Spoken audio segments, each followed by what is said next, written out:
Balik kulungan ng isang lalaki matapos muling maaresto sa pagtutulak ng droga sa Barangay San Isidro, Ibahay kagabi, Marso 2. Kinilala ang subject person kay Barry Barrientos, 27 anyos at residente ng Barangay Unat sa nasabing bayan. Nabila ng sospek ng isang sachet ng hinihinalang droga kapalit ng 1,000 pesos na buy-bust money sa isinagawang drug buy-bust operation ng Ibahay PNP at Provincial Drug Enforcement Unit.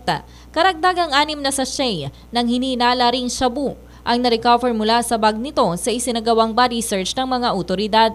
Mahaharap sa kasong paglabag sa RA 9165 o Comprehensive Dangerous Drugs Act of 2002 ang naturang suspect at nakatakdang isailalim sa drug test. Napanglamang 2016 ang makulong rin si Barrientos sa kaparehong kasong ngunit nakalaya lamang matapos maka-avail ng plea bargaining agreement. Balita mula dito sa lalawigan ng Aklan. Ito si K5 Regeline Tornino para sa Kampiyon na Balita, Serbisyo Publiko at Kasiyahan sa Kalibo. K5 News FM.